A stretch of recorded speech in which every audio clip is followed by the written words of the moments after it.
মুসাফা করলেই যার সাথে মুসাফা আতরের ঘ্রাণ গোটা মদিনায় আমোদ হয়ে যেত। সুবহানাল্লাহ। আবার কাজী নজরুলের মতো শীতি করে শীতির মাঝখানে আতর ঢেলে দিতেন নবী। কপাল বেয়ে বেয়ে টপ টপ করে আতর পড়তো, যেখানেই বিশ্বনবী সেজদা দিতেন আতরের ঘ্রাণে সেজদার জায়গা আমোদ হয়ে যেত।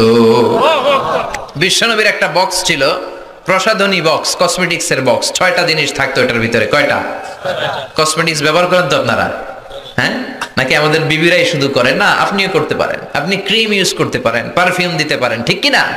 6টা জিনিস থাকতো বিশ্বনবীর কসমেটিক্স বক্সের ভিতরে। খেয়াল রাখবেন কয়টা? জোরে বলেন কয়টা? 1 নম্বরে থাকতো চিরুনি। 1 নম্বরে কি? 2 নম্বরে থাকতো উতুর মানে আতর। 3 নম্বরে থাকতো টুথপিক মানে দাঁতের খিলাল। সুবহানাল্লাহ কইবেন না? সুবহানাল্লাহ। 4 নম্বরে থাকতো অলিভ অয়েল, ছোট্ট তেলের শিশি। 5 নম্বরে থাকতো সুরমাদানি। 5 নম্বরে কি? সুরমাদানি। 6 নম্বরে থাকতো পারফিউম, আতরের বক্স। চিল্লায় পড়েন আল্লাহু আকবার। বিশ্বনবী যেখানে যেতেন সাথে সাথে এই ব্যাগ আসরে নাই। যেখানে মেসওয়াক করা দরকার ওইখানে করতেন, যখন আতর লাগানো দরকার আতর লাগাতেন। বিশ্বনবীর সাথে দেখা করতে হাজার হাজার মানুষ আসতো দূর দূরান্ত থেকে। বিশ্বনবী কোনোদিন কোন দলের সাথে দেখা করতেন না যতক্ষণ না বিশ্বনবী ভালো করে মেসওয়াক করতেন। সুবহানাল্লাহ। আবার মা আয়েশা বলতেন, বিশ্বনবী মসজিদে নববী থেকে ঘরে ঢোকার সময় আমাদেরকে আগে সালাম দিতেন। ঘরে ঢোকার পরে বিশ্বনবীর প্রথম আমল ছিল মেসওয়াক করা। ভালোভাবে মেসওয়াক না করে কোনোদিন কোন বিবির সামনে বিশ্বনবী কথা বলতে বসেন নাই। চিৎকার করে আল্লাহু আকবার। এজন্য খবরদার, বিশ্বনবী ধমক দিলেন, ও সাহাবী কেন বিয়ে করবে না? আমি তো বিয়ে করেছি, সব নবীরা বিয়ে করেছে। বিয়ে করার কারণে কারো কোনো সমস্যা নাই, এটা জেনেটিক ব্যাপার। আপনি প্রাপ্তবয়স্ক হলে নারীর দিকে আপনার আকর্ষণ যাবে, নারী আপনার দিকে আকর্ষিত হবে। এই বিয়েটাকে সুন্নাত করে দিয়েছে কে? এজন্য বিশ্বনবী বললেন, খবরদার, সারা রাতের কোনো নামাজ নাই, ঘুমাবা, নামাজও পড়বা। সারা বছর কোনো রোজা নাই, রোজাও রাখবা, মাঝে মাঝে খাবা, শরীরটারও একটা হক আছে না নাই? আবার বললেন, বিয়ে করতে কোনো ঝামেলা নাই, বেশি বেশি বিয়ে করো, তোমারে মুত্তাকি বানিয়ে দিবে কে? এজন্য আল্লাহ বললেন, লা তুকদ্দিমু বাইনা ইয়াদাইল্লাহি ওয়া রাসূলিহি ওয়াত্তাকুল্লাহ ইন্নাল্লাহা সামিউন আলীম। পড়েন আল্লাহু আকবার। এজন্য আল্লাহ আল্লাহর রাসূলের কথাই ফাইনাল। আগে আল্লাহর কথা, আগে কার কথা? আল্লাহর কথারে বলে কিতাবুল্লাহ। কি বলে?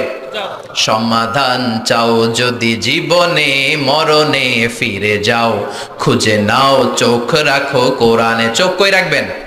নাকি এটিএন বাংলার পর্দায়, না জি বাংলার পর্দায়? চোখ কোথায় রাখবেন?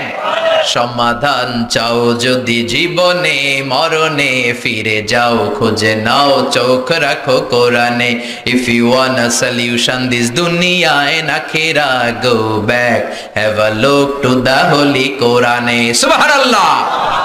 1 নম্বরে কোরআন, 2 নম্বরে হলো বিশ্বনবীর সুন্নাহ। আল্লাহর কথা মানি কোরআন, বিশ্বনবীর কথা হলো সুন্নাহ। বিশ্বনবীর কথা কি? সুন্নাহ মানতে রাজি আছেন তো? কিছু কিছু মানবেন, যেগুলো কষ্টকর ওগুলো না মানলেও চলবে। হ্যাঁ, মিষ্টি খাওয়ার সুন্নত মানবো, পাগড়ি পরার সুন্নত মানবো, দাড়ি রাখার সুন্নত মানবো, কিন্তু হক কথা বলাও যে সুন্নাত ওইটা মানবো না। ঠিক কিনা? কয় ঠিক? সুন্নাত নয় শুধু সুমধুর আলাপন, আর সুন্নাত হলো হুঙ্কারে গর্জন। ঠিক কিনা?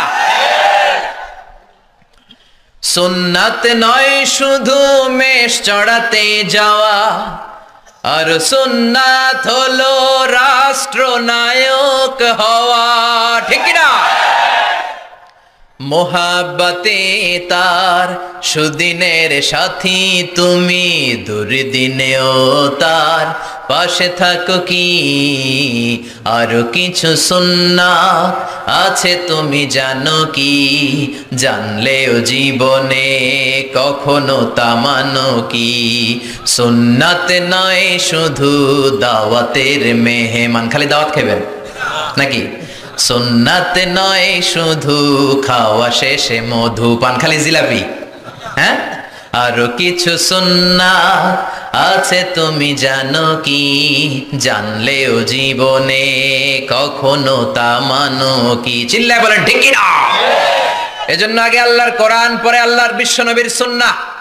বিশ্বনবী মুআজ ইবনে জাবালকে গভর্নর করে পাঠালেন ইয়ামান দেশে। কোন দেশে?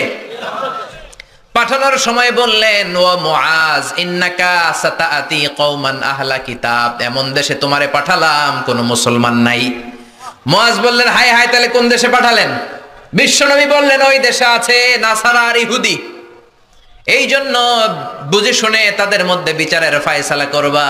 ও মুআজ, কোন যদি বিচার চলে আসে কি দিয়ে ফায়সালা করবা?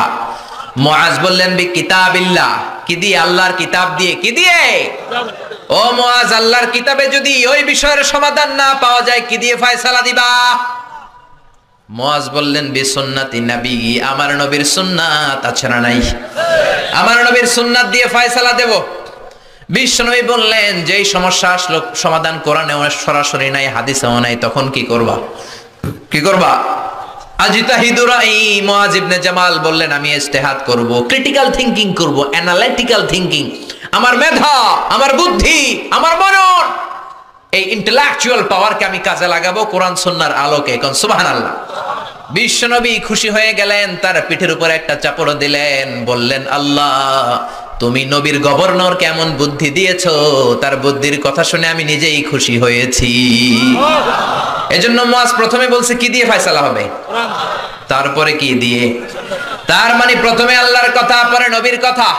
এজন্য আল্লাহ বললেন, লা তুকদ্দিমু বাইনা ইয়াদাইল্লাহি ওয়া রাসূলিহি ওয়াত্তাকুল্লাহ ইন্নাল্লাহা সামিউন আলীম। সুবহানাল্লাহ। এরপর আল্লাহ বললেন, ইয়া আইয়ুহাল্লাযীনা আমানু লা তারফাউ আসওয়াতাকুম ফাওকা সাওতিন নবী।